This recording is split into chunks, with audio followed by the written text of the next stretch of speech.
তাদের হৃদয়ে আছে আল্লাহর ভয়, তারা কভু পথ ভুলে যায় না।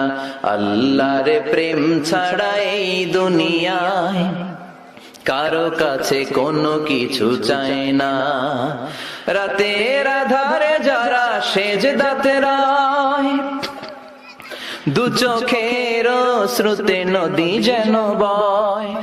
সৈয়দনা ইউসুফকে ভাইরা কুয়ার মধ্যে ফেলেছে। বণিক দল সৈয়দনা ইউসুফকে কুয়া থেকে নিয়ে মিশরে বিক্রি করছে, জানেন না? ইউসুফ আলাইহিস সালামের ঘটনা জানেন? সবাই জানেন। বিক্রি করার পরে মিশরের সেকেন্ড ইন পজিশন সেনাপতি আজিজে মিসর অনেক অনেক টাকা দিয়ে তাকে কিনে নিয়ে জুলাইখার হাতে দিয়েছে। কার হাতে? জুলাইখার নামও জানেন? জুলাইখার হাতে দেওয়ার পরে জুলাইখা তার নিজের ছেলের মতো মানুষ করতে শুরু করেছে। কিন্তু সৈয়দনা ইউসুফ যখন যুবক হয়ে গিয়েছে, ওনার চেহারা এত সুন্দর ছিল, জুলাইখা নিজেই ইউসুফের প্রেমে পড়ে গিয়েছে। নাউজুবিল্লাহ পড়েন। জুলাইখা বলে, ইউসুফ আমি তোমারে ভালোবাসি। ইউসুফ কয়, আমি আল্লাহরে ভালোবাসি।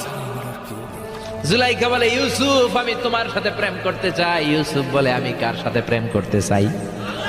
প্রেমের কথা কি বললেই হয়? বেটা বলে হইতে হবে না? প্রেম তো চরের জমি নয়, জবরদখল করে হয়। প্রেমের দখল নিতে হলে প্রেমেই নিতে হয়, ঠিক কি না?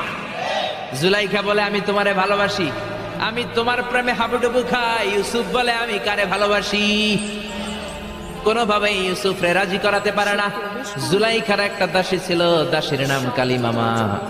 জুলাইখা কালিমামারে বলে, ও কালিমামা, কোনোভাবে ইউসুফরে বুঝাতে পারলাম না। একটা কাজ করবা, আজ রাত 12টার দিকে আমার গোপন কক্ষে নিয়ে আসবা।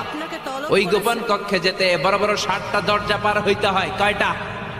60টা দরজায় বড় বড় 60টা তালা লাগাবা, তারপরে ইউসুফরে আমার কাছে নিয়ে আসবা। ওই প্রাসাদটা আমি নিজে দেখে এসেছি, যে প্রাসাদের মধ্যে সৈয়দনা ইউসুফ আলাইহিস সালাম আর জুলাইখার এই ঘটনাটা ঘটেছে। মিশরে একটা থানা আছে, ওই থানার নাম বদরিশিন। ওই বদরিশিন থানায় একটা এলাকা আছে নাম আজিজিয়া। এই আজিজিয়া এলাকাতে এই প্রাসাদ তুফানের কবলে এখন ভেঙে পড়েছে। তার পাশেই আছে সিজনে ইউসুফ, ইউসুফের জেলখানা। এই জেলখানাটাও আমি দেখে এসেছি। এই জেলখানাতে ইউসুফ আলাইহিস সালাম 10 বছর জেলে বন্দী ছিল। মিশর একটা পাহাড় আছে, তুর পাহাড়। যে তুর পাহাড়ের উপরে উঠে সৈয়দনা মূসা আলাইহিস সালাম 2 বার আল্লাহর সাথে কথা বলেছেন, অনেকবার আল্লাহর সাথে কথা বলেছেন। ওই তুর পাহাড়ে আমি 2 বার উঠেছি। ওইটার উপর একটা মসজিদ আছে, একটা গির্জা আছে, একটা সিনাগোগ আছে। 3 ধর্মের লোকদের কাছে ওইটা পবিত্র জায়গা, সবাই যায়। আমরা মুসলমানরাও যাই, ইহুদিরাও যায়। ইহুদিরা সিনাগোগে যে ইবাদত করে,